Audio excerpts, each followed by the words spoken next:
Entonces, voy a tratar de ser breve, tratando ya de compartir lo que nos toca.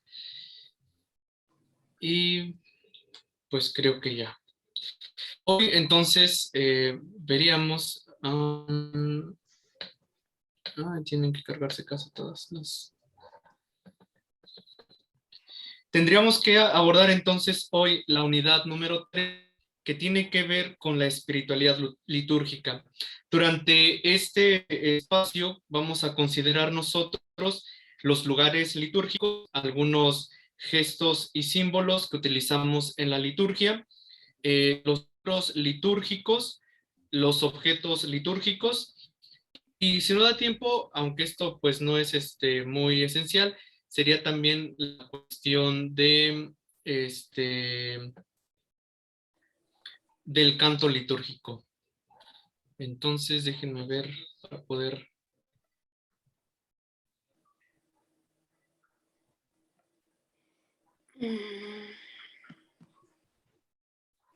Vamos a tratar de mandar después de las charlas el material que van pidiendo. Bien. Bueno, pues entonces veríamos la unidad número 3, la espiritualidad litúrgica. Obviamente les decía que todo eso tiene que ver con la manera en que celebramos. Ya les decía el día de ayer que el Papa Benedicto, con su libro El Espíritu de la Liturgia, quiere que vayamos verdaderamente al Espíritu, que nosotros recuperemos esencialmente lo que nos conduce a encontrarnos con el Señor. Y pues obviamente todo va sumando para este encuentro con el Señor. Nada es ajeno ni nada está desvinculado. Todo está unido para poder llevarnos al encuentro del Señor. Obviamente también hay riesgos cuando a veces pues le ponemos un énfasis a algunas cosas externas y descuidamos lo que verdaderamente es importante, que es el espíritu.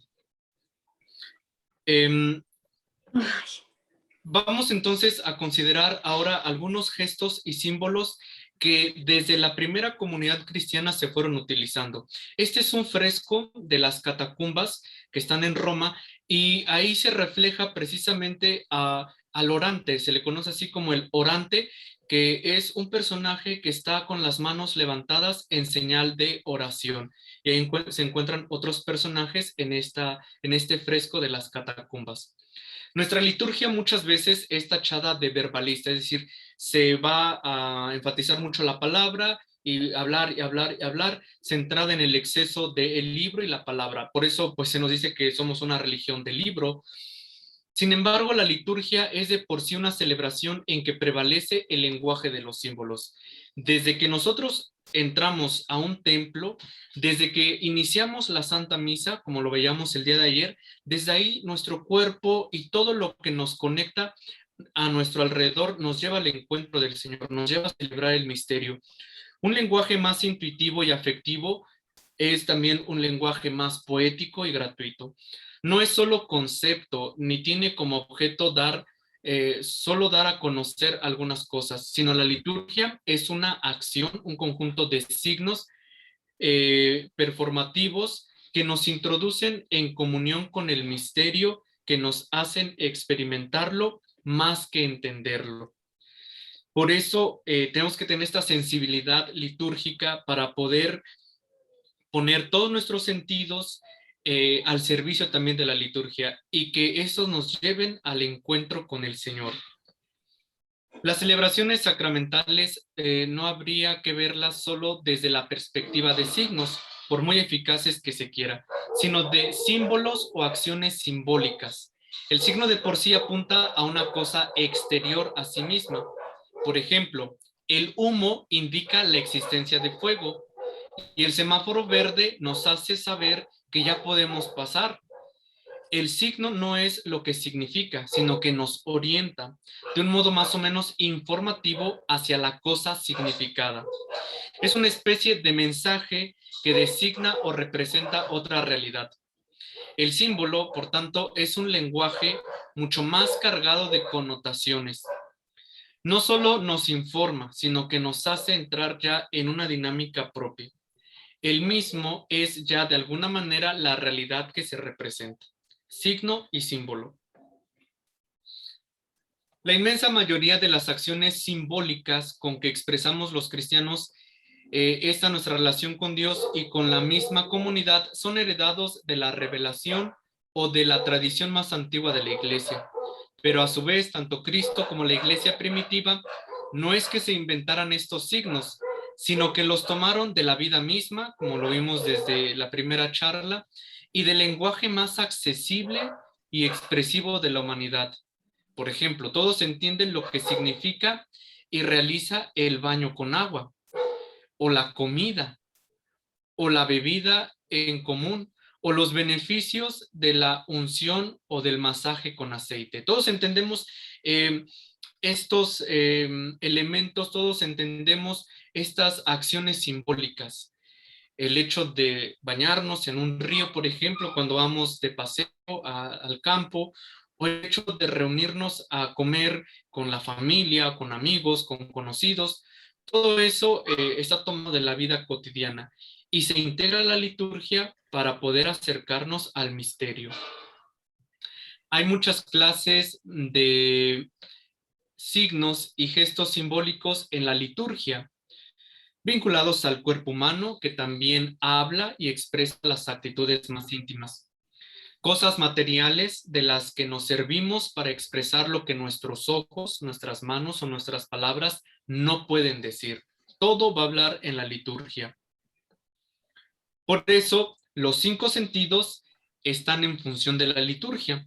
El oído, cuando se proclama la palabra de Dios, cuando escuchamos los cantos, en el silencio, en las oraciones. Lo auditivo tiene mucha importancia y sobre todo después de la reforma le damos este sentido. ¿Por qué? Porque después de la reforma se va a enfatizar, por ejemplo, el silencio sagrado, se va a utilizar más la aclamación por parte del pueblo. Lo visual de nuestra celebración, es decir, cuando encontramos una estética del lugar, la expresividad de las posturas y los gestos, la pedagogía de los objetos, de las imágenes, de los colores. Nuestros ojos contemplan todo eso y entonces nos llevan inmediatamente a otro espacio, otra esfera. Lo referente al tacto tiene su papel en la liturgia, en el contacto con el agua bautismal, la unción, el recibir en la mano o en la boca la comunión, el imponer las manos sobre lo que se bendice o se consagra, el abrazarse o darse la mano en el gesto de la paz. Respecto al olfato, ha tenido tradicionalmente su valor pedagógico en la ambientación de la liturgia. Por ejemplo, con el perfume del incienso, cuando de repente nosotros estamos estamos esperando la procesión de entrada y va el acólito o el monaguillo con el incensario, pues inmediatamente todo se perfuma y ese olor pues nos lleva a un lugar místico. El buen olor, por ejemplo, del crisma. No sé si ustedes están dedicados de repente cuando hay un bautizo a oler la cabeza de los niños.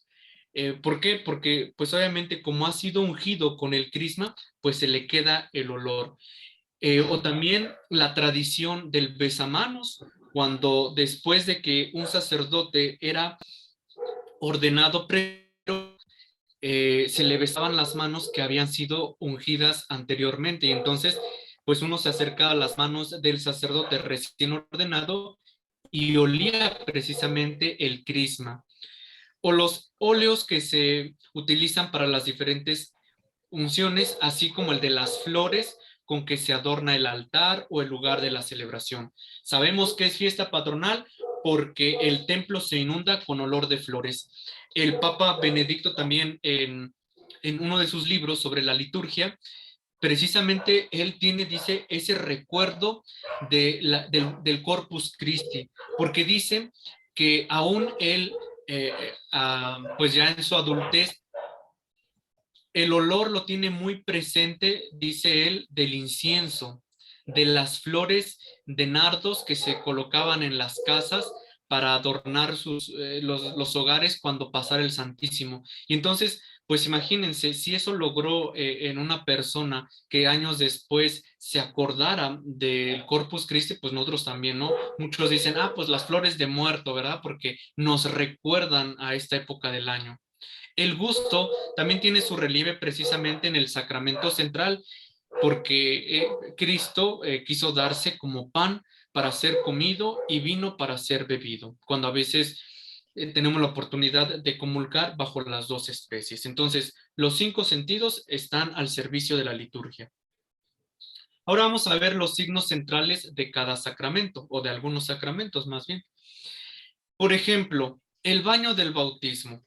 Nosotros sabemos que en un primer momento el rito del bautismo se hacía sumergiendo al candidato o al que iba a ser bautizado.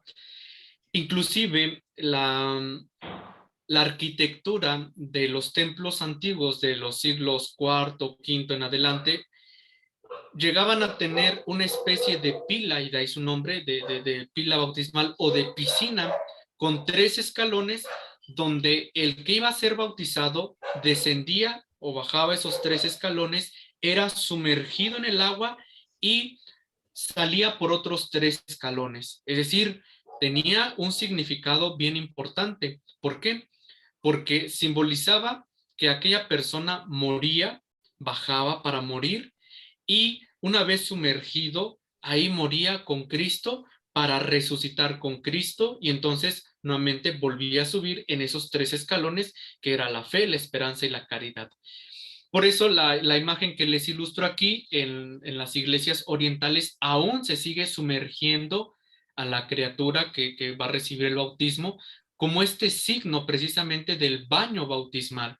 Nosotros en Occidente pues solamente lo hemos reducido a echar un poquito de agua sobre la cabeza de la criatura. Entonces, pues obviamente tiene un significado muy profundo el hecho de ser sumergido.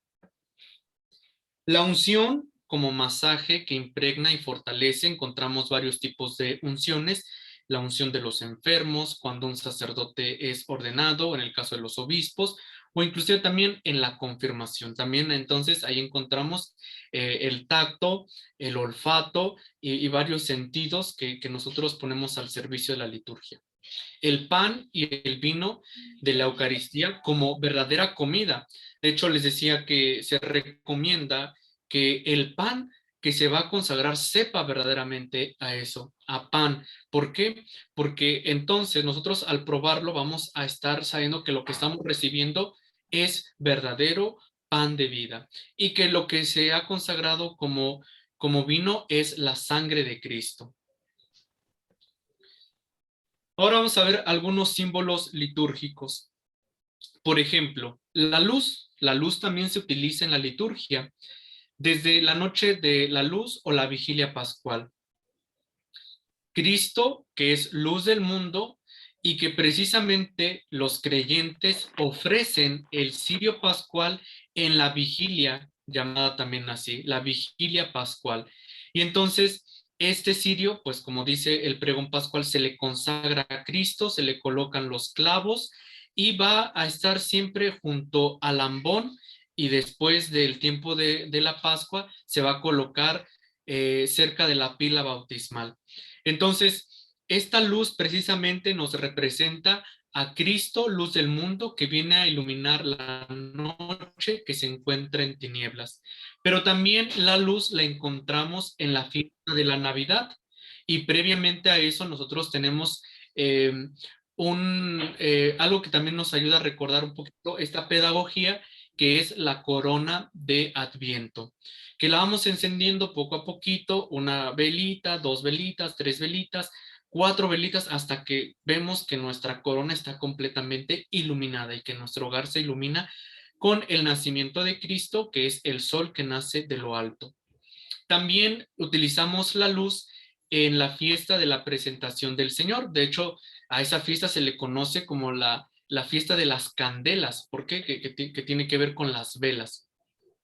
El cirio o la luz También la encontramos en el bautismo, por eso les decía que después de la Pascua, el cirio se coloca a un lado de la pila bautismal o en el bautisterio y también en las exequias. ¿Por qué? Porque en el bautismo nos indica el principio, el inicio de una vida en Cristo. En las exequias, el fin o también puede ser principio de perseguir a Cristo que ha resucitado, a Cristo que es la luz. En el día de nuestro bautismo, a nuestros papás y padrinos se les entregó una luz y se les dijo, reciban la luz de Cristo. A ustedes, padres y padrinos, se les confía el cuidado de esta luz. Entonces, en la liturgia también la luz tiene un significado especial. Las velas en la Eucaristía. Cuando celebramos la Eucaristía, colocamos en el altar o cerca de él 2 o más velas encendidas. Una costumbre que parece empezó hacia el siglo XI y que pronto se generalizó. Si hay una procesión de entrada, se pueden llevar ciriales durante la misa para No. dejarlos sobre el altar en ¿No un te toca lugar los cercano. trastes? Por fin También no, porque ya va a llegar papá. encontramos la lámpara encendida ante Que el no se ve, sagrario. hija. Otra vez que nos recuerda que Cristo está ahí presente. Aquí les ilustro un poquito esto con la basílica. Y ya que estamos aquí, notemos precisamente varios elementos de la liturgia que están presentes en la basílica. Encontramos algunos candelabros aquí. Están encendidas las velas, pero las que están cerca del altar son 3 de un lado y 3 de otro. No están colocadas sobre el altar, sino que estéticamente están colocadas en los escalones que nos llevan al altar. Aquí encontramos el ambón. Muy distinto en la liturgia papal, donde encontramos aquí 3 velas y una más en el centro. En el ceremonial de los obispos se dice que en las misas ordinarias se coloquen de 2 a 6 velas, ya sea sobre el altar o a un lado. Pero cuando está el obispo, se colocan 7 velas que simbolizan la plenitud. 3 más 4 es igual a 7 y entonces simbolizan esta plenitud. Y por eso se colocan cuando celebra el obispo. En este caso, como el Papa es obispo de Roma, pues se colocan sobre el altar estas 7 velas. Respecto a la lámpara del Santísimo, se recomienda que sea lámpara de aceite y que se coloque en un lugar visible para que nosotros, cuando entremos a un templo y dirijamos nuestra mirada a la lámpara roja que está cerca del Santísimo, sepamos que ahí está Cristo, vivo y verdadero. Entonces, la lámpara del Santísimo es un indicativo de que ahí está Cristo. Y pues a veces, por cuestiones prácticas, se ha ido cambiando esta lámpara del Santísimo por una lámpara eléctrica. No es lo más recomendable, pero pues también suple la lámpara de aceite por cuestiones prácticas. Vamos ahora entonces a entrar al vestido litúrgico. Cuando ustedes van a una fiesta o a un evento importante, pues no van como de ordinario vestidos, se colocan ustedes algo distinto. Se colocan a lo mejor el vestido que utilizan para las ocasiones especiales, ese pantalón, esos zapatos que casi no usan. En fin, se arreglan de manera que ustedes demuestren que están en la felicidad y que están en sintonía con toda la gente que va a participar del evento. Y lo mismo pasa en la liturgia. El vestido va a decir mucho, la manera en la que se visten las personas, tanto los fieles como los ministros y todos los que colaboran en la liturgia. Por poner un ejemplo, aquí encontramos lo que parece ser un seminarista con el roquete o cota, la sotana color negra, el alzacuellos. El presbítero lo identificamos porque va a usar la estola no trae símbolo, pero hay albas,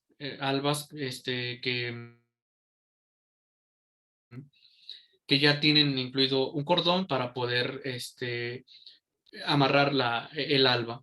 En cambio, el celebrante pues viste el ornamento, el alba y trae el símbolo. Entonces, ¿qué significa el vestido? El vestido en la liturgia nos indica que nos revestimos de Cristo, según Gálatas 3:26 y Romanos 13:14. Aquí puse una mención aparte de los monaguillos, porque ellos también forman parte del elemento litúrgico. Y obviamente aquí los monaguillos utilizan algo distinto que los ministros, si se dan cuenta, pues la tradicional túnica roja, una pequeña moceta, y ya es como a veces creatividad de varias personas, no es lo más recomendable, pero bueno, una especie de fajilla, y acá también es algo distinto. Entonces, pues sabemos que, digámoslo así, tradicionalmente el monaguillo viste con túnica roja y roquete o cota color blanca. Entonces, ¿qué es lo que visten los ministros ordenados? Van a vestir el alba, el amito, el cíngulo, la estola, la casulla, la dalmática, la capa pluvial o el palio arzobispal. Ahorita vamos a ver un caso curioso de el Papa Benedicto, porque él, a excepción de la capa pluvial, en una sola liturgia, usó todo, a excepción de la capa pluvial.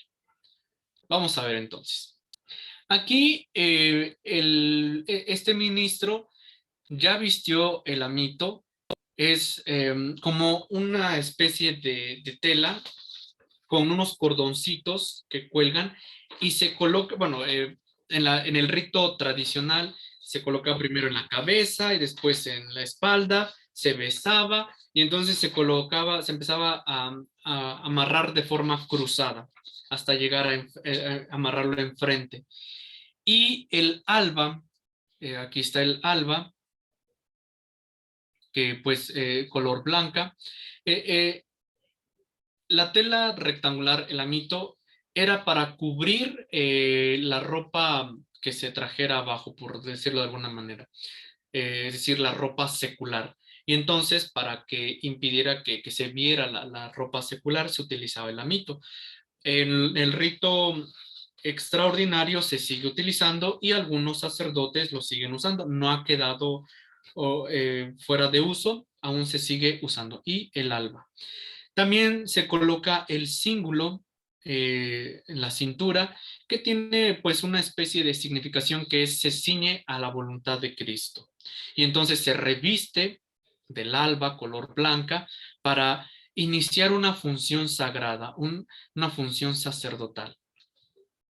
Después del amito, después del cíngulo, después del alba, se coloca la estola, que es esta especie de tela que va a colgar de los hombros, que termina en pico, en V, y que es colocada sobre los hombros de el presbítero. En el caso de los diáconos es de forma cruzada.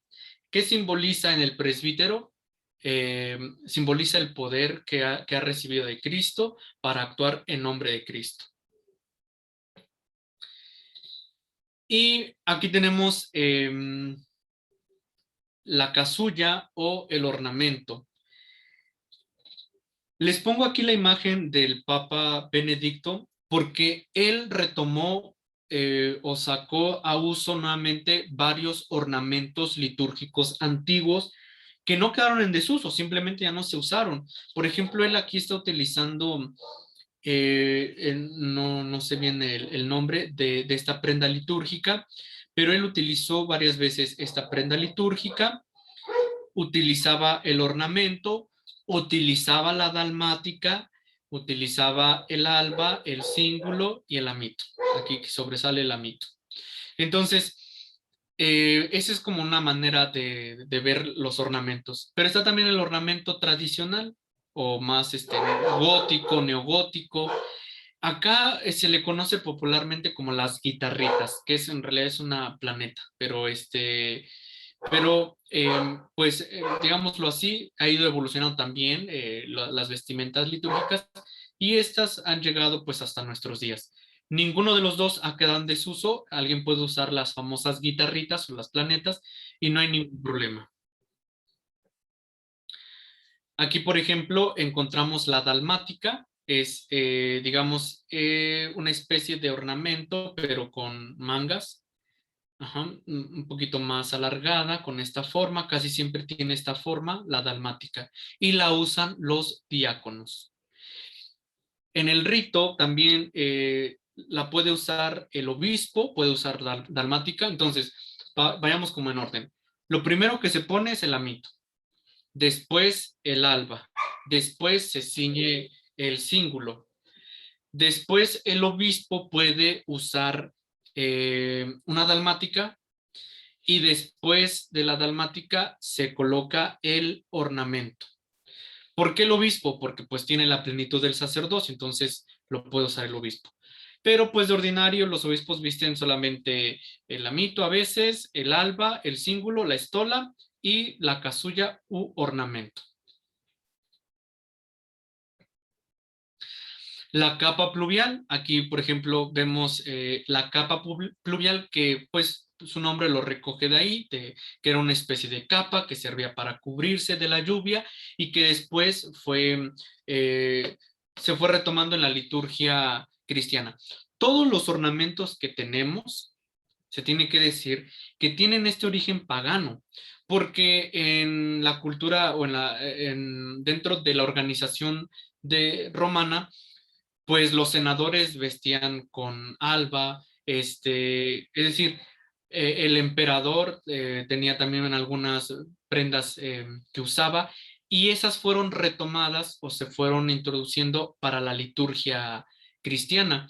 Aquí, por ejemplo, vemos que quienes acompañan al Papa son seguramente cardenales, porque lo vemos aquí por su hábito coral, pero están usando dalmática. ¿Por qué?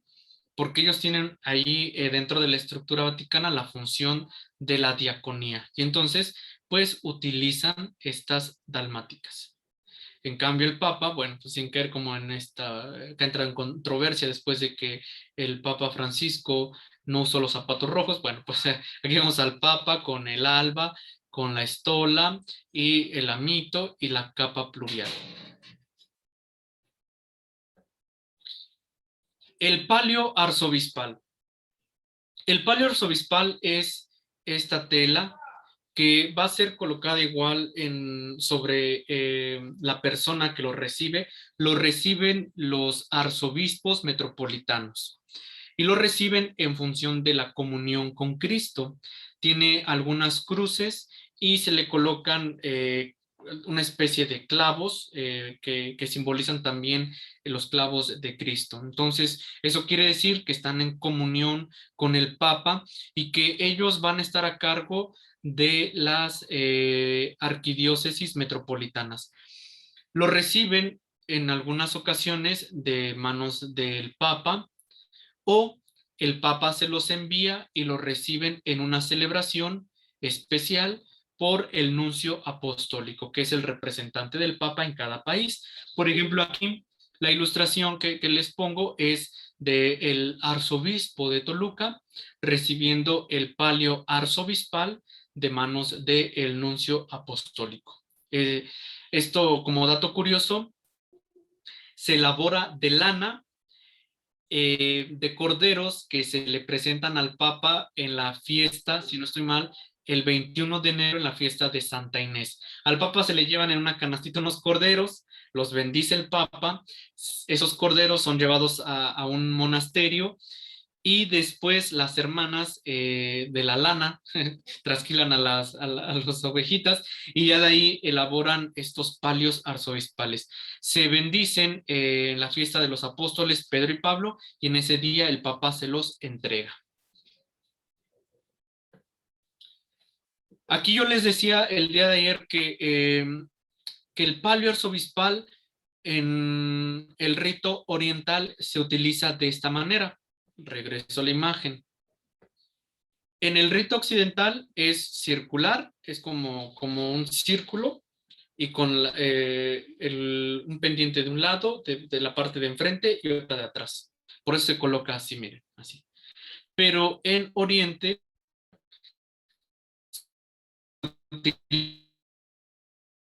de manera cruzada, para enfrente y de un lado para... El Papa lo quiso hacer porque, pues, como él lo explica bastante, porque sabemos que hay comunidades de rito oriental que están en comunión con la iglesia romana y entonces, pues, es un símbolo de unidad entre estas dos comunidades. Existen otras insignias que también utilizan algunas personas, sobre todo los ministros, como es el solideo, que es este gorrito pequeño que, pues lo podemos decir así, significa solo Dios o solo para Dios. En el caso del Papa, el solideo es color blanco. En el caso de los obispos, el solideo es violeta. En el caso de los cardenales, el color es rojo. Y en el caso de los presbíteros, pocos son los presbíteros que lo usan, es el color negro.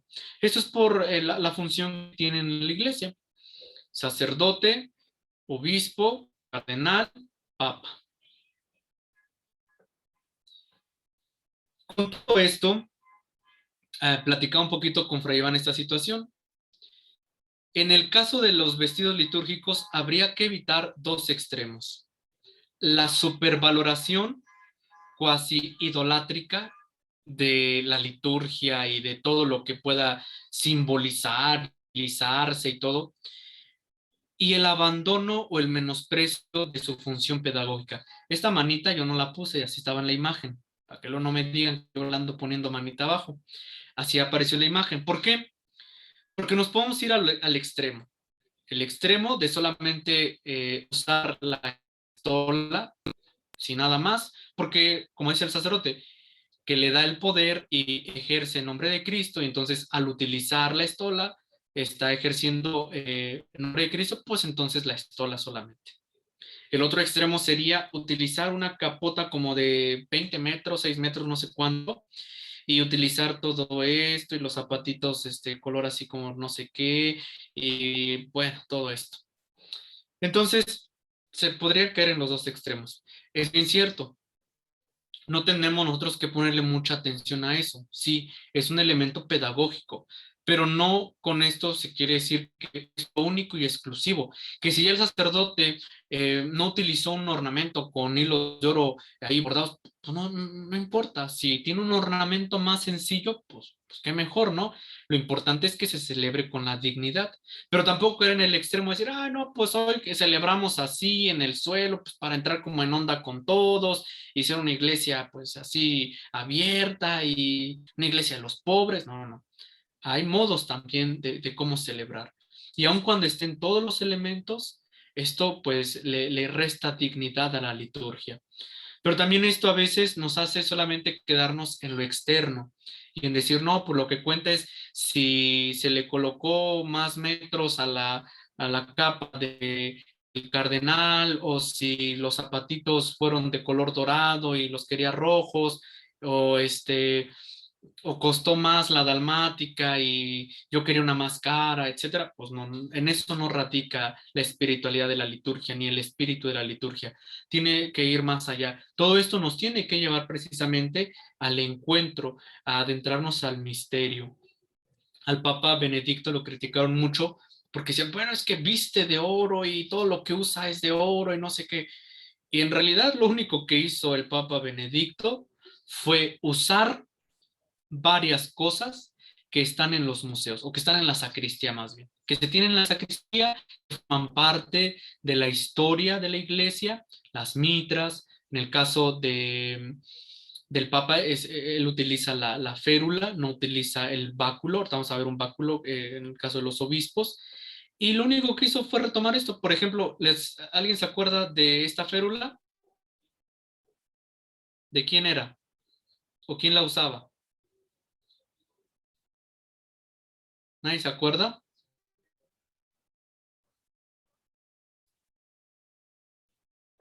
¿Nadie? ¿Nadie se acuerda quién usaba esta férula? La utilizaba el Papa. A ver, Gina, exactamente, Juan Pablo II. Y a su vez, Juan Pablo la retomó de otro pontífice, que también la usó. Entonces, digamos que el Papa Benedicto lo único que hizo fue sacarlo, ya estaba ahí, como que digo, vamos a ver qué es lo que hay, y lo que hay que usarlo. Hay de repente algunas estadísticas que hacen gente muy así quisquillosa y eso, que va como llevando la cuenta de cuántos ornamentos nuevos utilizó el Papa en el año. Y en realidad fueron muy pocos. Algunos dicen que se le han mandado a hacer más ornamentos al Papa Francisco que al Papa Benedicto. Por ejemplo, pues vemos aquí que pues son como más sencillos. Estas capas pluviales, por ejemplo, forman parte de la sacristía, están ahí en la sacristía, son ornamentos que ya están y que solamente las retomó el Papa Benedicto. Por ejemplo, esta férula es también de un papa, no sé qué siglo, pero la utilizó, la dejó de usar porque era muy pesada y no es que sea de oro macizo, pero era muy pesada por el metal y entonces la cambió por la férula más ligerita que usaba Juan Pablo II. Pero bueno, son percepciones de la liturgia.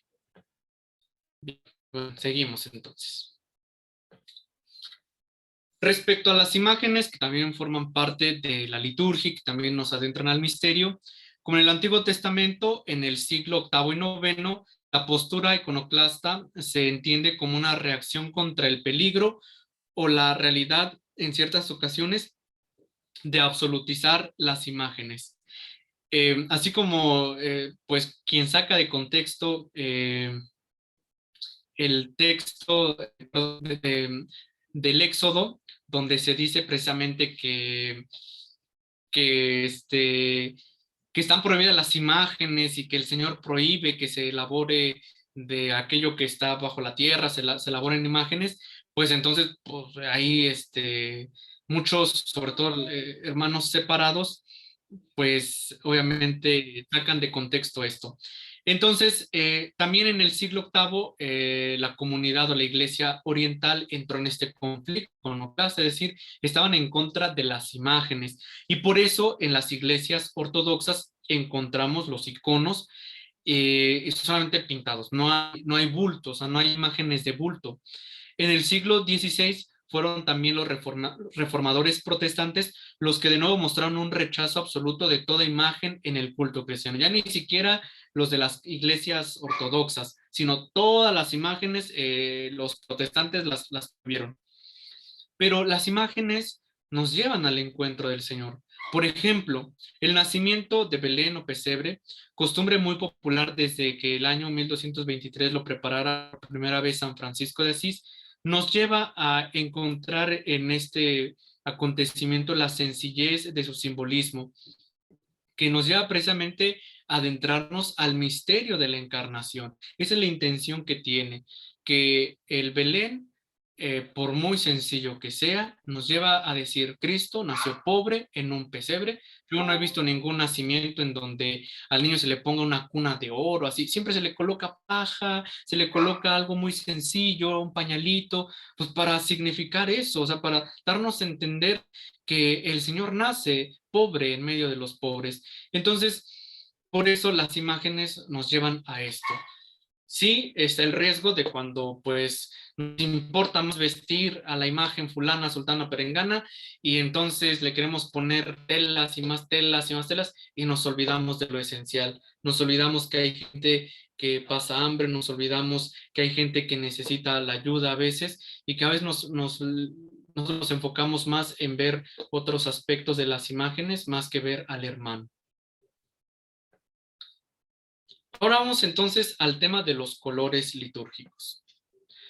Cuando en nuestro lenguaje común, religioso y social suponemos como algo aceptado un cierto simbolismo en un color, por ejemplo, que el blanco simboliza la inocencia, estamos hablando un resumen de una serie de factores que se han actuado para llegar a ese lenguaje. Es decir, a veces ya entramos en acuerdo y decimos, el color tal simboliza tal. Bueno, ahora pues también la perspectiva ha cambiado. Antes se decía color rosa para las niñas, color azul para los niños.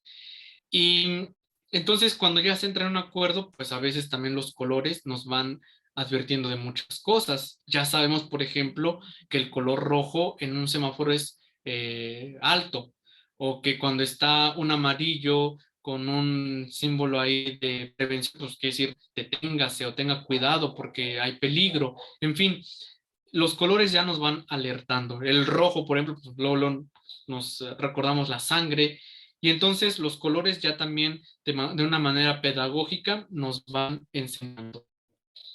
El blanco, por ejemplo, es un color alegre que de entrada sugiere la limpieza, la fiesta, la luz, simboliza la fiesta y la alegría, el comienzo de una vida nueva en Cristo. Se usa pues obviamente en las solemnidades, en las fiestas. El altar tiene que tener siempre un mantel blanco, no se tienen que colocar manteles de colores, se le puede poner un adorno de un color o sobre todo de eh, pues del color litúrgico del día, pero tiene que estar siempre un mantel color blanco.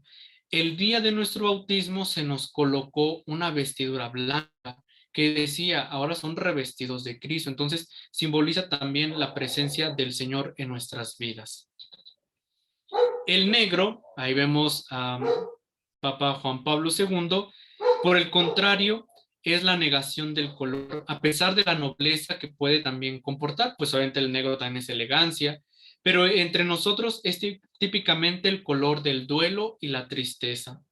El negro, que había sido durante los siglos de la Edad Media el color del Adviento y la Cuaresma, y también, aunque no se sabe bien por qué, de días como el de la Purificación, ha quedado ahora mucho más discretamente relegado. Queda solo como facultativo eh, en las exequias y en las demás celebraciones de difuntos. Yo estaba viviendo un tiempo en Tecajic, en Toluca, y ahí, por ejemplo, está todo un conjunto ornamental de negro. Está pues, la guitarrita, la planeta, están una dalmática y varias telas que suponemos se colocaban en todo el interior del templo. Todo es color negro. Entonces, pues obviamente sabemos que se utiliza pues quizá en las exequias, y tuvo que haber sido para algunas exequias importantes o para el día de los fieles difuntos. Entonces, pues se conservan ahí, se pueden seguir utilizando, no ha quedado relegado, pero ya muchos prefieren no usarlo. Pero lo más recomendable es que en las exequias se utilice el color negro, porque simboliza que morimos con Cristo. El color rojo, por ejemplo, nos viene o nos lleva a imaginarnos el fuego, la sangre, sobre todo la sangre de los mártires y del mártir que es Cristo, que se entrega y se dona por nosotros. Entonces, cuando se utiliza el color rojo, pues simboliza eso, pero también simboliza la presencia del Espíritu Santo, el fuego que se derrama sobre la iglesia, y por eso este es el color litúrgico que usamos en Pentecostés, en las fiestas de los mártires, en el Domingo de Ramos de la Pasión, en los oficios de la Pasión, en los días en los que nosotros usamos el color rojo. El color verde, que es el más conocido, es el color de la vegetación más viva. De ahí viene que usemos estos colores con simbolismos de color de un equilibrio ecológico, de la paz, de la serenidad, de la esperanza. Es decir, nos transporta a otro ambiente de crecimiento, de la esperanza que nosotros tenemos en el Señor, y por eso es un color pues que se utiliza en el tiempo ordinario. Lo usamos pues solamente en esos momentos del tiempo ordinario. ¿Qué más? El color rosa, por ejemplo, eh, que nunca había cuajado en la historia para la liturgia, queda también como posible si se tiene, porque a veces no lo tienen muchas iglesias, a 2 domingos, ya lo decíamos en los días pasados, que marcan el ecuador del Adviento y la Cuaresma. En el día del Gaudete, que es el tercero de Adviento, y el Etare, que es el cuarto de Cuaresma. En estos 2 domingos se utiliza el color rosa. Seguramente sea debido a la pedagogía de un tiempo que ha llegado a la mitad y que quiere adelantar de alguna manera con un color sorprendente, con flores, con música, la meta festiva a la que se va a dirigir. Por ejemplo, cuando se utiliza en el gaudete, pues es señal de que ya está muy próxima la Navidad y entonces si se dejó de usar un poquito los instrumentos musicales, si se dejó de usar un poquito el incienso o pocas velas, etcétera, pues en el día del gaudete nos alegramos porque ya está cerca el nacimiento del Señor. Lo mismo pasa en la cuaresma con el letare, con el alégrate. ¿Por qué? Porque ya está próxima la liberación, porque nuestro Redentor va a resucitar. Y entonces, también, si se dejaron de colocar flores, se coloca ese día flores muy discretas, se tocan instrumentos. ¿Por qué? Porque también ya se nos anuncia que está próxima la Pascua del Señor. Entonces, pues también es recomendable que se tenga en los templos el color rosa. Entonces, como les vuelvo a decir, no es por alguna ideología que promueva la iglesia, porque luego piensan así. Algo especial con el color azul. Es desde el siglo pasado un color privilegiado para celebrar en España la solemnidad de la Inmaculada. España y otros países, sobre todo conquistados por España, tienen el privilegio de usar el color azul en las fiestas marianas, sobre todo en la solemnidad de la Inmaculada Concepción. ¿Por qué?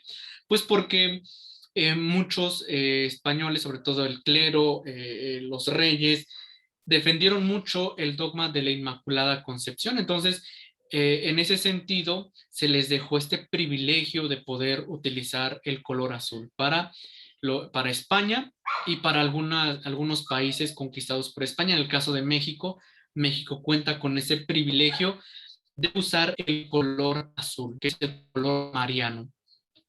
Algunos otros países también ya han tenido también este permiso para usar el color azul.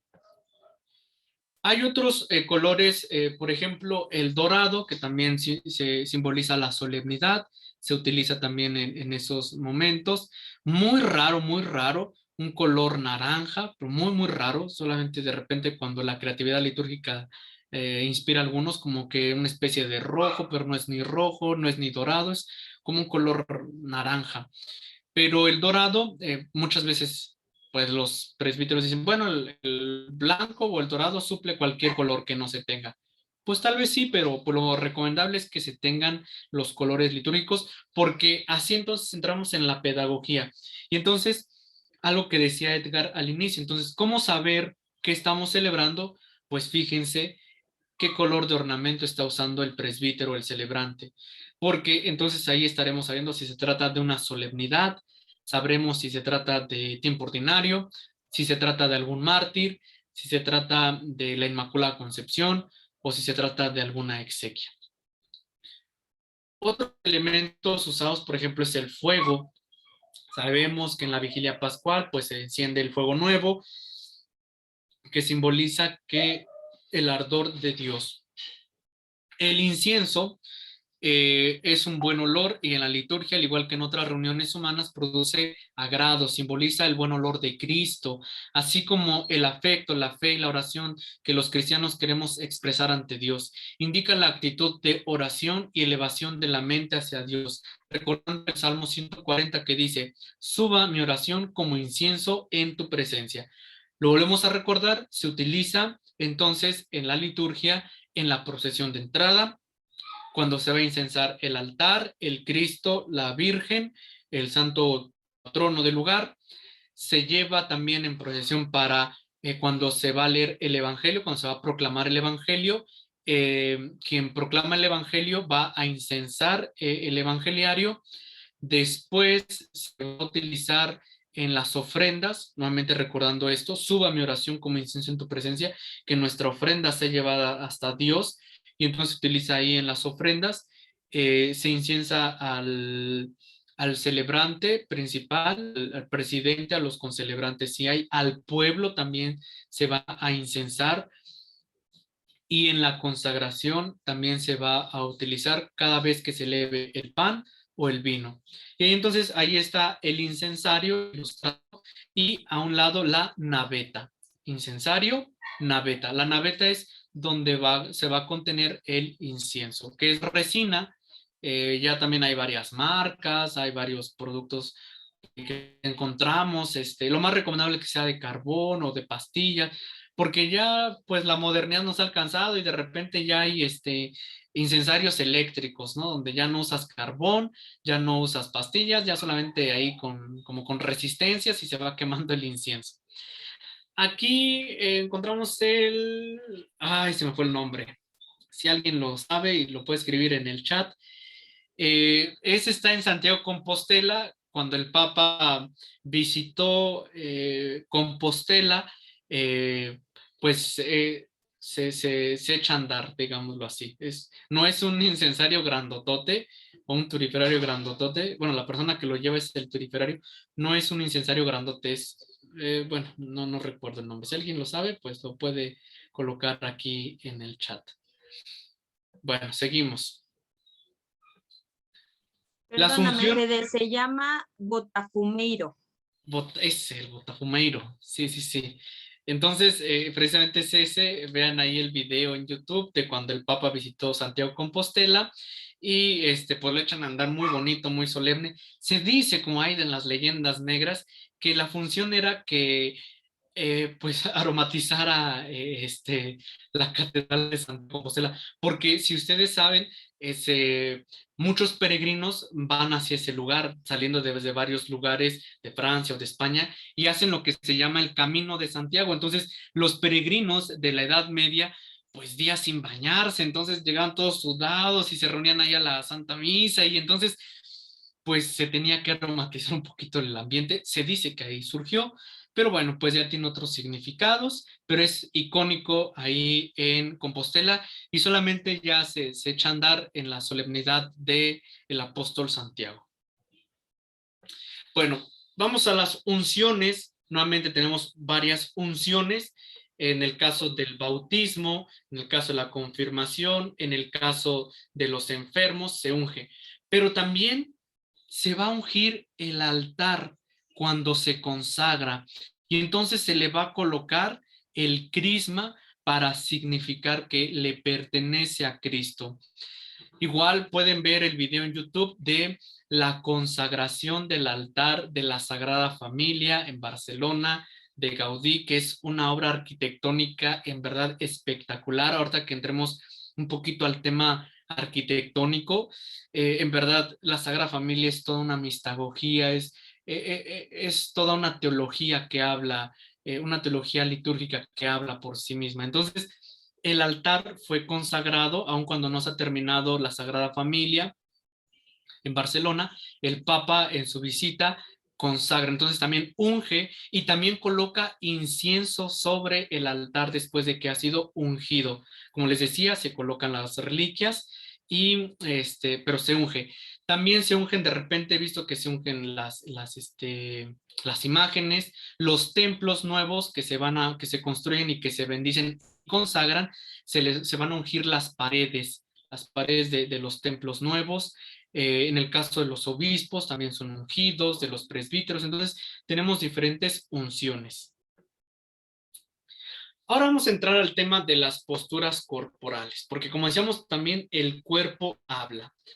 Y pues fue muy, quise poner esto a propósito, porque vemos diferentes posturas en la celebración. Aquí ya no se alcanza a ver muy bien, pero pues el señor que está así, ¿no? Bien relax, está en la celebración, pues vamos a ver qué pasa. Pues aquí quienes pues, están como que medios atentos, acá también como que pues qué está pasando, y de plano si no, pues así como que pues bueno, pues me siento en casa, pues, dicen que es casa de Dios, casa de todos, pues así estoy en mi casa, entonces pues sopas, cruzo la pierna sin ningún problema. El cuerpo habla y también nuestro cuerpo nos introduce al misterio. No es la exageración, es que tenemos que hacer las cosas bien. Estar de pie. Para un cristiano es un signo de su libertad, como redimido por Cristo, de su condición de hijo en la familia, de la confianza que se le tiene a Dios. Estar de pie. De hecho,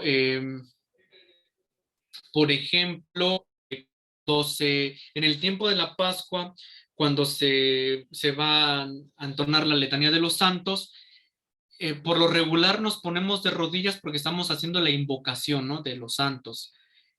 Pero en el tiempo de la Pascua nos estamos de pie porque hemos sido liberados, porque el Señor está en medio de nosotros, porque es la alegría, es la confianza. Entonces, estar de pie simboliza esto, es decir, el cristiano libre que participa activamente de la celebración eucarística. De rodillas tiene un significado de penitencia, de adoración. Solamente nos arrodillamos frente al misterio. Indica humildad ante la presencia del misterio o de una persona a la que dirigimos nuestra oración. Ante Dios todos somos pequeños y también de nuestra penitencia. En los primeros siglos el grupo de los penitentes era también llamado de los genuflectentes. Entonces, eso simboliza estar de rodillas. Contemplamos el misterio y nos ponemos de rodillas. Estamos haciendo penitencia y nos ponemos de rodillas. Recibimos la Sagrada Comunión, algunos se ponen de rodillas para recibir la comunión, y nuevamente les repito, no vamos a entrar como en discusiones un tanto ahí pastorales y de emociones espirituales, pero pues ahí entra la sensibilidad también de quien va a dar la comunión. Yo recuerdo que hay varios videos que circulan ahí en las redes de cuando alguien quiere recibir la comunión de rodillas y hay pues obispos inclusive o presbíteros que les dicen no, de pie y en la mano. Y entonces pues prefieren irse, no comulgan y pues ya empiezan ahí los comentarios, ¿no? Pero pues a mí me pasó en una ocasión en mi pueblo, yo creo que las personas eran como de aquí de la ciudad porque se veía que no eran del pueblo, y me dijo, quiero comulgar de rodillas. Le dije, sí, al final de todos, no porque se le discrimine, le digo, pero para la gente que recibe la comunión en la mano, pues la recibe en la mano, y usted al final para evitar alguna situación, sobre todo en pandemia. Y efectivamente terminó el último fiel de comulgar en la mano y a ella se le dio de rodillas sin ningún problema. Estar sentados significa la receptividad y la escucha. Nuevamente puse a propósito esta imagen porque pues también el cuerpo habla, pues así pues como que ahí estar receptivos y estar escuchando, pues como que no, ¿verdad? Pero sentados es que yo estoy escuchando, por eso me siento para escuchar la palabra de Dios, me siento para escuchar la predicación o la homilía. Entonces son los momentos en los que yo me siento. Me siento cuando los demás están pasando a comulgar y yo no he comulgado, porque pues hago mi comunión espiritual, porque no estoy preparado para la comunión, etc. Caminar. Caminar tiene el significado del peregrinaje. Caminamos cuando nos dirigimos al templo. Desde que salimos de nuestras casas, peregrinamos hacia el templo. Y estamos haciendo una peregrinación hacia nuestros templos. Aun cuando, pues, digamos, yo llego en coche al templo, pues sí, pero del coche a la entrada del templo, a la puerta, haces un peregrinar breve, pero haces un peregrinar. Haces un peregrinar cuando te unes también con esta procesión de entrada. Haces un peregrinar, y aquí es importante hacerlo notar, cuando te levantas para la comunión.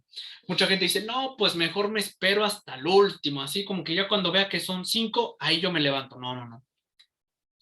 Digamos, ahorita por pandemia, pues tiene que tener ahí los señalamientos y la sana distancia.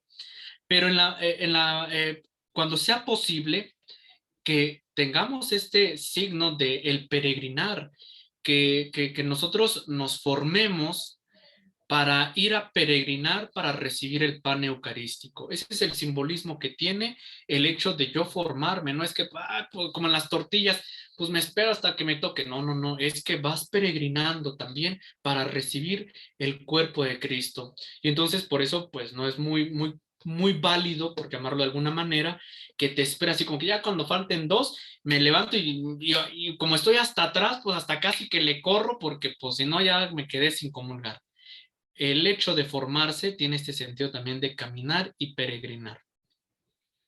Respecto a las manos, los brazos abiertos y elevados han sido desde siempre una de las posturas más típicas del hombre orante. Las palmas de las manos hacia arriba. Esa es la postura que se suele encontrar en muchas imágenes antiguas del orante, por ejemplo. Manos abiertas que piden, que reconocen su propia pobreza, que esperan, que muestran su receptividad ante el don de Dios. Por eso el sacerdote pues está con los brazos abiertos y elevados, porque ora en nombre de toda la comunidad. En algún momento también nosotros lo hacemos o lo hacíamos y bueno, pues es como esa postura. Un cristiano que se acerca a comulgar y recibe el pan de la vida con la mano extendida, por ejemplo, nos dice, hace con la mano izquierda un trono para la derecha, como si fuera esta a recibir un rey, como ya en el siglo IV describía el rito San Cirilo de Jerusalén. Está dando a su gesto un simbolismo de fe muy expresivo. Para aquellos que dicen, no, eso es modernismo, no, pues desde el siglo IV ya se tiene esta manera de recibir al Señor. Y estamos hablando pues, de algo que ya se venía haciendo. Nada que modernismo y esas cosas. Las manos unidas, palma contra palma o bien con los dedos entrelazados. Es una postura que parece no se conocía en los primeros siglos y que puede haberse introducido por influencia de las culturas germánicas. Es la actitud de recogimiento, de la meditación, de la paz. En la celebración eucarística, la asamblea tiene contados movimientos con sus manos. Por ejemplo, la señal de la cruz, los golpes de pecho, que significan arrepentimiento, extender su mano para la comunión, dar la mano o el abrazo en el momento de la paz. Son los momentos en los que usamos las manos. Les repito nuevamente, no vamos a entrar como en ese dilema de en el Padre Nuestro, entonces, ¿qué hacemos? Porque pues ni los mismos liturgos se han puesto de acuerdo. ¿Y para qué nosotros le entramos al debate? La imposición de manos. La imposición de manos significa transmisión de poder. Por eso decimos que hay sucesión apostólica, porque ese poder ha sido transmitido desde Cristo a los apóstoles y los apóstoles a sus sucesores, que son después los obispos. Entonces, es esa transmisión de poder. ¿A nosotros también se nos pueden imponer las manos? Sí, en la bendición se nos imponen las manos. Por eso el diácono, cuando hay diácono, o el monitor dice, inclinen la cabeza para recibir la bendición y el sacerdote nos impone las manos y nos da la bendición. Hay algunos gestos de humildad, como por ejemplo los golpes de pecho, las inclinaciones, la genuflexión. La genuflexión se hace cada vez que yo paso frente al Santísimo. Orar de rodillas o la postración, que significa la humildad. Eres polvo o te reconoces nada y te levantas glorificado porque el Señor ha sido misericordioso contigo en el caso de la consagración, en el caso de la ordenación. Respecto a la genuflexión y todo esto, lo vamos a ver un poquito más adelante porque ahí hay una indicación que se nos da de cuando el sagrario está en el mismo lugar, en el altar o en el presbiterio, en el retablo. En ese momento entonces ya no se hace genuflexión cuando pasemos enfrente del Santísimo, sino se le hace reverencia al presidente de la celebración o en su defecto al altar, porque entonces digamos que ahí desaparece un poquito el sagrario porque Cristo se va a hacer presente en el altar. En el caso de los obispos, pues se les hace la reverencia a los obispos cada vez que pasemos enfrente de ellos. Los signos de reverencia se hacen nuevamente al altar o al obispo, si es quien preside la celebración, en virtud de la plenitud del sacerdocio del orden. Cada vez que nosotros pasemos o atravesamos un altar, tenemos que hacer una reverencia. Si está el Santísimo, hacemos genuflexión. Genuflexión es doblar la rodilla. Otros símbolos, tenemos el agua, que simboliza la purificación, el baño, la ceniza, la penitencia, el ayuno, la preparación. Está el ayuno eucarístico, por ejemplo, callar, guardar silencio, el silencio sagrado en la liturgia, o escuchar. Hay momento para todo en la liturgia. Finalmente vamos ahora, no, falta todavía, vamos a los lugares litúrgicos. Este es un templo moderno con los elementos bien dispuestos. Tenemos la nave, tenemos el presbiterio y tenemos el altar. El altar solamente es la mesa. Todo esto es el presbiterio. Y en el presbiterio va a estar el altar y el ambón. La sede en algunos lugares también está dentro del presbiterio. Algunos tienen retablos, otros no. Aquí pues tiene el coro, como vemos, pero esa es como la estructura básica de un templo. Se supone que en la arquitectura los lugares litúrgicos también nos tienen que hablar y entonces no tiene que estar muy separado la sede del pueblo porque sí estoy señalando, pero pues solamente con el cursor. Es que no sé cómo sacar aquí el señalamiento. Bueno, ahorita vamos a ir viendo las partes. A la hora de celebrar la liturgia utilizamos edificios antiguos o nuevos. Cada periodo histórico ha encontrado una expresión arquitectónica y artística para que pueda reflejar la realidad de la iglesia y lo ha hecho de forma más o menos afortunada, dependiendo también de cómo la concepción del misterio de la iglesia ha ido cambiando. El Concilio Vaticano II planteó este desafío en este sentido. El desafío está en la Constitución sobre Sagrada Liturgia, en el número 124, Sacrosanctum Concilium, que dice: al edificar los templos, procúrese con diligencia que sean aptos para la celebración de las acciones litúrgicas y para conseguir la participación activa de los fieles. Esta es la finalidad que se tiene al construir un templo. Lamentablemente hay pocos arquitectos que sepan de arquitectura litúrgica. En México tenemos a un gran famoso arquitecto que es Fray Gabriel, un benedictino que ha hecho pues varias construcciones, ha colaborado en la construcción de la nueva Basílica de Guadalupe y otros templos que tienen su estilo muy propio. Pero hace falta esto, ¿por qué? Porque todo esto también tiene que estar armónico. Imagínense que ustedes van a un templo que tiene forma de salón de fiestas con hartas columnas, pues quien se siente atrás de las columnas no va a ver nada. O que van a un templo donde quisieron hacerla en forma latina, es decir, en forma de cruz, pero los que están a los lados ni siquiera alcanzan a ver al presidente o ni siquiera alcanzan a ver el altar. Entonces, ahí está fallando precisamente esto. Comencemos entonces con el altar. El altar es el centro del espacio litúrgico, es decir, el altar es lo más importante del templo, porque ha sido consagrado, porque ha sido bendecido, porque nos representa a Cristo. Tiene que ser, tiene un simbolismo doble. Por un lado es ara, es decir, altar del sacrificio, porque en él se actualiza de forma sacramental lo que en el Calvario sucedió. Pero también tiene un simbolismo que es una mesa, la mesa donde se realiza el sacrificio. Tiene que ser de manera rectangular, se recomienda, más litúrgicas lo dicen, de una sola pieza y pues tiene que tener siempre el mantel.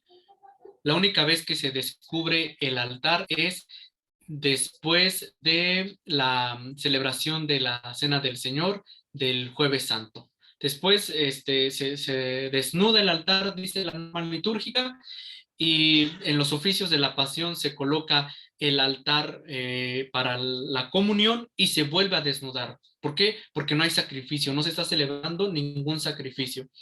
Y entonces aquí vemos como que ya algunos presbiterios medios modernos, aquí por ejemplo, esto está iluminando el altar, esto que se ve que va cayendo. Les digo que de repente la creatividad los lleva mucho, entonces como si fuera agua va cayendo sobre el altar. Acá está la sede, el ambón, entonces pues hay que tener cuidado. Vamos a la sede. La sede es el lugar de la presidencia litúrgica, es el lugar donde presidente, donde se sientan los concelebrantes y es muy distinta a la cátedra. La cátedra es donde se sienta el obispo y la cátedra está en las catedrales. Por eso de ahí viene el nombre de catedral, porque ahí se encuentra la cátedra desde donde el obispo, como padre y pastor, enseña, gobierna, acompaña a su pueblo. Por eso en las catedrales ningún presbítero se puede sentar en la cátedra, porque la cátedra es exclusivamente para el obispo. De ahí que nos dice que la sede tiene que ser discreta, tiene que ser pues de un material sobrio, sencillo, y la cátedra tiene que estar un poquito más adornada. Lo mismo, el Papa Benedicto le dijo, no, pues tiene una cátedra de oro macizo y no sé qué tanto, no, era pues dorada, y después el Papa Francisco cambió por una sede un poquito más discreta. Entonces, la cátedra está en las catedrales y es para el obispo. Es el lugar de la palabra, no, lo mismo, el ambón tiene que, pues de preferencia, estar fijo, tiene que ser de un material sólido, porque ahí se proclama la palabra de Dios. Por eso tiene que estar también bien ubicado, con buen audio, nos dice, tiene que tener buena acústica para que todos escuchen la palabra de Dios. Es muy distinto al atril. El atril es algo más o menos similar al ambón, pero es movible, es para sostener el libro, el misal romano. Entonces, un atril no va a suplir el ambón, se tiene que tener un ambón fijo. El lugar de la asamblea, pues obviamente va a ser la nave de los templos. Ustedes ya vayan como que en su imaginación pensando dónde pueden estar estos lugares litúrgicos. Si hemos ido a la basílica tiene por eso les decía, tiene una arquitectura muy simbólica, porque fue construida semicircular. La intención era que todos pudieran contemplar a la Virgen desde donde se encontraran. Entonces, por eso tiene una forma semicircular o de abanico. Y entonces, donde están las bancas, ese es el lugar de la asamblea. Digamos, esa es la nave principal. Después está un poquito elevado el altar, que es de una sola pieza, está el ambón y está la sede. Entonces, ahí está. Este lugar del encuentro pues tiene que estar igual diferenciado, porque tiene que ser el lugar para los fieles. No por eso son menos, no porque esté un poquito más elevado el presbítero en el presbiterio, sino porque tiene toda una dinámica. Entonces, pues es el lugar en donde nosotros nos congregamos. El tabernáculo o lugar de la reserva, hay un documento Inter Ecumenici de 1964, en sus números 98 y 99 nos dice que es el lugar que ha de estar pensado para colocar el sagrario. Entonces, puede ser en el altar, puede ser en una lateral o puede ser en otro lugar apartado. No hay algo que ya nos diga, tiene que ser aquí, se dan algunas opciones. El lugar del sacramento del bautismo es el bautisterio o donde esté la pila bautismal. Eso pues también yo creo que queda bien claro. Un edificio que nos habla de la iglesia pues es precisamente algo que nos ayude al encuentro con el Señor. Por eso tiene que tener buena distribución. Aquí, por ejemplo, se hizo pues una especie, ¿cómo llamarlo? Pues para cuando se tuvieran las celebraciones multitudinales, se tuviera al aire libre, una capilla abierta precisamente. Y finalmente vamos aquí a considerar algunos objetos litúrgicos. Ya nos comió el tiempo otra vez. Encontramos el cáliz, que es la copa donde se consagra la sangre de Cristo. Encontramos el copón, que es el lugar en donde se colocan las hostias que van a ser consagradas. El corporal va a ser una telita cuadrada que se coloca sobre el altar en el momento en el que se preparan los dones. Entonces, sobre el corporal se va a colocar el cáliz, el copón, y en la patena se va a colocar la hostia más grande, que va a ser la hostia que se va a consagrar. Está también el purificador, su nombre lo dice, sirve para limpiar, para purificar. Las vinajeras, que son donde se contiene el vino y el agua, la patena, la hostia, las velas, el manutergio, que es la toallita con la que se va a secar el sacerdote, el lavabo, la palia, que es un cartoncito que se coloca encima del cáliz, y los libros litúrgicos. Aquí tenemos el misal, existe también el leccionario, para los diferentes días del año, para los diferentes tiempos litúrgicos. Existe también los bendicionales, el ceremonial de los obispos, el evangeliario, y hay todavía muchas cosas que podemos encontrar en la liturgia.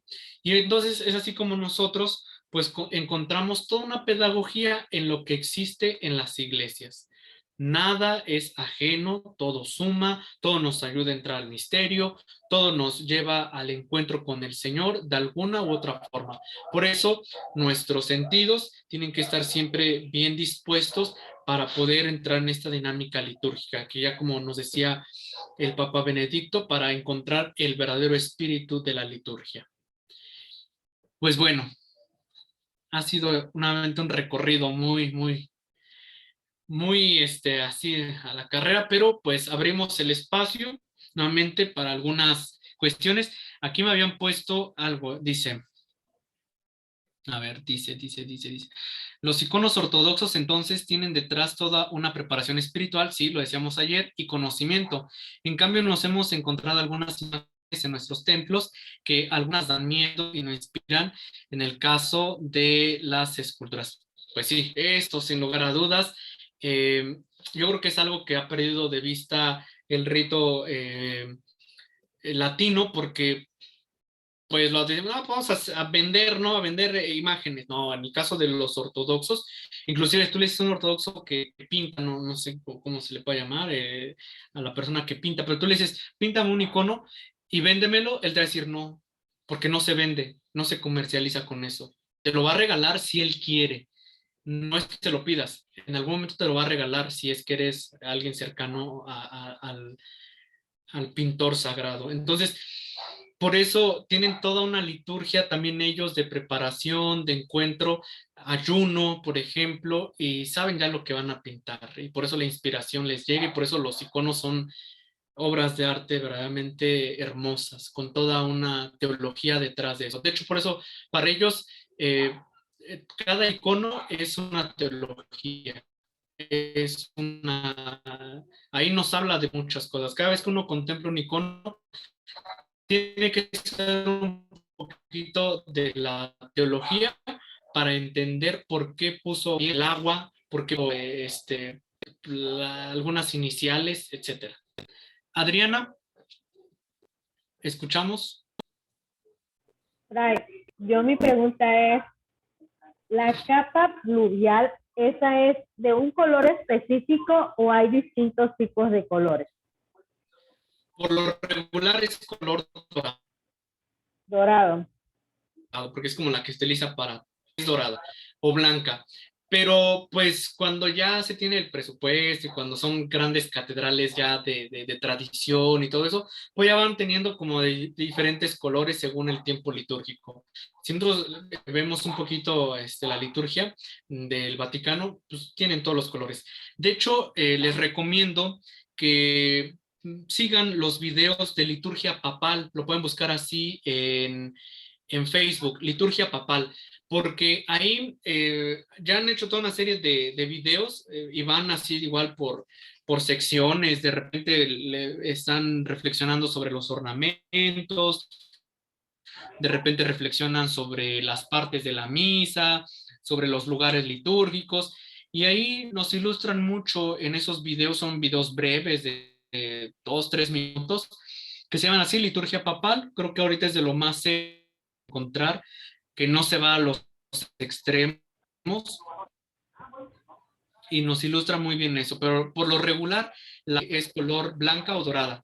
Y también está otra prenda litúrgica que es el paño de hombros, que es como una especie de rebozo con el cual se coloca para tomar la custodia o al Santísimo, el copón o alguna reliquia, el paño de A hombros, que es eso como es lo un que voy. rebocito. O sea, esta semana estoy cubriendo a un compañero en sacristía y el padre antes de, oye, esto es eucarístico, ¿no? Sí. Y el padre me dice, oye hija, dice, necesito, como es sacerdote nuevo aquí en donde yo vivo, la capa pluvial. Le digo, Fray, esa yo no la conozco. Dice, voy a preguntarle pues al sacerdote que tiene más tiempo aquí. Y ya bajó el padre, ya le preguntó. Dice, sí había, dice, pero el compañero que estaba aquí lo cambiaron de lugar y se la llevó, dice, ¿cómo? Entonces nada más, estaba el puro paño de hombros, dice, bueno, está bien, voy a trabajar hoy con el paño de hombros, pero mi pregunta era la capa pluvial se usa para la celebración de vísperas solemnes, para las procesiones, se utiliza para la exposición con el Santísimo, el Corpus Christi. Entonces sí tiene todo un uso la capa pluvial, no acaba en desuso, pero a veces igual por lo práctico, porque a veces no todas las iglesias tienen capa pluvial, pues el paño de hombros. Eli. Bueno, aquí también el padre, ahora sí dice usted ahorita, por lo práctico, y es que aquí, por lo menos nosotros, bueno, aquí es Veracruz y hace mucha calor, y luego dice, no, dice, es que hace mucha calor, dice, aquí no lo puedo ocupar, por lo menos ayer que fue el nacimiento de María, ayer él vistió de azul, y parte de los ornamentos estaba muy grueso, y me dice, oye, ¿crees que yo aguante el ornamento? Le digo, no sé, Efraín, ahora dices que hace mucha calor, bueno, dice, es celebración especial, me lo voy a poner, pero sí, a veces hay ornamentos. También hay situaciones en las que pues tenemos que considerar los lugares. Sí, gracias, Adriana. Gracias, Fray. Elizabeth. Buenas noches, paz y bien a todos. Fray, nada más, quiero súper confirmar algo que me causó ruidito. Cuando tú dijiste que hacíamos genuflexión ante el altar, mi duda siempre ha sido mi duda, nunca la había. Cuando está sola la capilla, no hay celebración, no hay nada, está solo el altar. Aún así, aunque pasemos enfrente del altar, ¿tenemos que hacer la reverencia? La reverencia se hace al altar y se hace cada vez que atravesemos. Entonces, por respeto, por lo que simboliza. La genuflexión se hace cuando pasamos enfrente del sagrario. O si está expuesto el Santísimo, digamos, hacemos genuflexión doble, que es doblar las rodillas, hacemos la reverencia y pasamos hacia el otro lugar. Pero entonces hay que distinguir genuflexión sencilla, genuflexión doble cuando está expuesto el Santísimo, la genuflexión es cuando paso enfrente del sagrario y la reverencia es al altar, cuando pasamos de frente. O sea, cuando pasamos haya celebración de frente, o no haya celebración. Sí. Sí. Ok. Sí, Gina. Esa era mi duda, más que nada, la reverencia, si no hay celebración, o sea, tenemos el respeto de todo, pero sí era algo que me causaba ahí. Sí, por respeto al altar. Gina. Gracias, buenas noches a todos. Así bien. Fray, pues yo nuevamente felicitarlo, su exposición es muy clara. Yo tengo algunos comentarios que me gustaría hacerle, pero no sé si tengo usted algún correo electrónico o algo así, o a través de Fray Iván, que ya me hizo favor de darme el número de WhatsApp. Sí, bueno, yo nada más me voy a quedar en estos, lo voy a resumir muy breve, 2 comentarios nada más. Veo que estoy entre muchas personas que tienen ya gran experiencia y conocimiento sobre esto que para mí, francamente, es todo nuevo. Y nada más quisiera yo comentar lo siguiente. Yo creo que ahora entiendo por qué a veces hay tanto, digamos, ataque a la Iglesia Católica o a los católicos. Yo tuve la enorme oportunidad, Dios me dio la oportunidad de conocer el Vaticano y tengo que confesar que, digamos, más allá de las obras artísticas y de la parte humana, que es impresionante, digamos, la parte del arte humano, pues tengo que confesar que no me gustó mucho, porque yo veo que hay una gran exaltación de la Iglesia Católica al sacerdocio. Y entiendo que cada época el hombre va cambiando conforme a cada época vivida, y la Iglesia Católica, pues gracias a Dios tiene 2021 años, más o menos. Y supongo que pues cada generación de sacerdotes pues le pone o le quita o